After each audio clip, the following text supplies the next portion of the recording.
ఇదండి నూనె పెట్టాను, కొంచెం నూనె వేసి ఆవాలు జీలకర్ర కరివేపాకు వేసాను, 4 పచ్చిమిరకాయలు వేసాను, 2 ఉల్లిపాయలు వేసాను. అది కొంచెం ట్రాన్స్పరెంట్ అయ్యాక వేపుడు శనగపప్పు ఒక గుప్పుడు వేసానండి. కొంచెం వేడి పడ్డాక ఆపేసాను, కొంచెం ఉప్పు వేసి ఎల్లిపాయ రెక్కలు కూడా నలిగేసానండి. ఇది మిక్సీ పట్టేస్తాను. ఈరోజు నాకు వంట పని లేదండి. పక్క మా తోటకోళ్ళ గారి ఇంట్లో శ్రీమంతం, దానికి వెళ్ళాలి. మా వారు బయటకు వెళ్తున్నారు.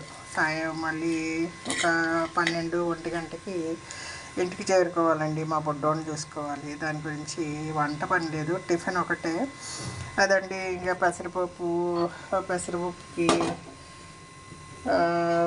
అల్లం పచ్చిమిరపకాయ వేసి పెసరపప్పు రుబ్బేసానండి పెసరట్టుకి. ఇంకా పెసరట్టు అండి, అల్లం పచ్చడి ఉంది ఇంట్లో, ఈ చట్నీ వేసేసుకునండి. మేము టిఫిన్ తినేసి మా వారు బయటకు వెళ్ళిపోతారు. నేను కాసేపు ఆగి కొంచెం ఫంక్షన్ అంటే రాత్రంతా ఏ చీర కట్టుకోవాలి ఏంటి ఇదండి తలనొప్పండి. మనకి ఎవరిదో ఫంక్షన్ అంటే మనం ఏంటి అని లేదండి, నిద్రలేదు. అరే ఈ చీర కట్టుకుందామా, ఆ చీర కట్టుకుందామా, ఊరి నుంచి వాళ్ళు వస్తారు, చుట్టాలు వస్తారు, ఏ నగలు వేసుకోవాలి, ఏ చీర వేసుకోవాలి.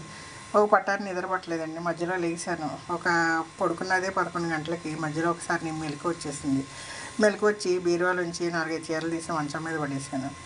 మంచం మీద ఇది కట్టుకుందాం అది కట్టుకుందాం అని లాస్ట్లో 2-3 పెట్టుకున్నానండి. 2లో వాళ్ళు ఒకటే కట్టుకుంటాను. లాస్ట్లో నా మాట నేనే విన్ను, అది అలా మారిపోతూ ఉంటుందండి. ఇదండి.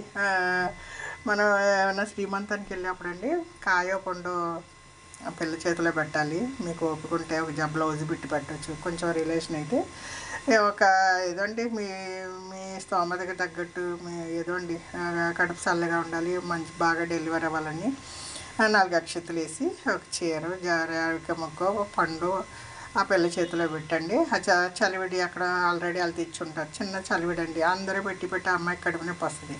చిటికడండి, జస్ట్ ఏదో అంతండి, చెమతలకైంత అమ్మాయి నోట్లో పెట్టి నార్మల్ డెలివరీ అవ్వాలి, కష్టం లేకుండా తల్లి బిడ్డ బాగుండాలని దీవించి రావాలండి. ఇదండి. రాత్రి సరిగా నిద్రలేదు. పొద్దున్న 4 గంటలకు మా వారు హెల్త్ టిప్పులు ఫోన్లో గట్టిగా పెట్టేస్తారండి. అది నిద్ర చెడిపోయింది. కళ్ళేమో మండిపోతున్నాయి, తల తిరిగిపోతుంది. ఇప్పుడేమో బయటికి వెళ్ళాలి. మనకి నిద్ర చాలలేదంటే తల తిరిగేస్తుందండి. ఇప్పుడు ప్రోగ్రాం అంతా గబగబా చేసేసుకుని నేను బయటికి